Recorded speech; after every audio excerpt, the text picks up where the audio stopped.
Nick Fowler is with us. He's the Chief Academic Officer at the Elsevier. He has just presented a report on the accessible science collaborations amongst the G20 nations. What's the presentation all about? What are the numbers, and how do we stand where we are talking about the accessible science? How is the collaboration going so far? The report is one that we have done using the Scopus database, which is the world's largest database of academic articles and the citations to those articles. And it compares the performance academically of the G20 nations, including, of course, India. The numbers talk about how many articles have been published, how that's been growing over time, and how frequently they've been cited. And what it shows is that India is performing tremendously well. It has increased the volume of publications that it is producing each year by around 11% every year. And to put that in context, usual growth of articles is about 4% globally, so it's significantly higher than the global average. That means that it now produces more articles than the United Kingdom, so one of the world's academic powerhouses, and it's third in the world now to only China and the US, which have long been established as the world's leader. So it's really growing its volume. But in addition, it's also growing its quality.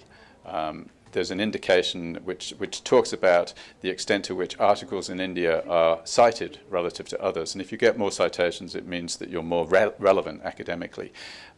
For a few years, Indian articles were below the global average. But now we see that for the first time, India is above the global average, being cited 5% more than the global average. So that's tremendous news too.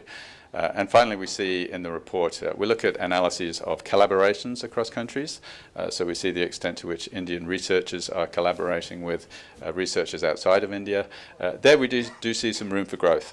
So India is in the lower end of the G20 nations. So clearly an opportunity, particularly now that it's increasing its volume and quality, to partner with other nations. And finally, we see that India is doing tremendous research to support the Sustainable Development Goals, particularly the field of zero hunger, where it has a very high volume of articles published, which are also high quality. So really good news story for India, with further room for growth through international collaborations.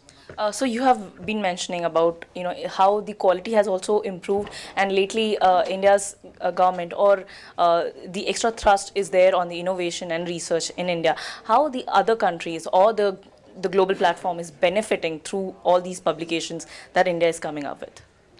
Well, research is global, so it means that the rest of the world is absolutely benefiting from having access to the growing volume of Indian articles, particularly in areas of sustainable development goals where India is taking a leading role, such as zero hunger. All right, thank you very much for talking to us and giving all those information. So that was Nick Fowler telling all about the numbers that he has given out in his presentation and how India has enhanced in terms of publications, but also there's room for improvement.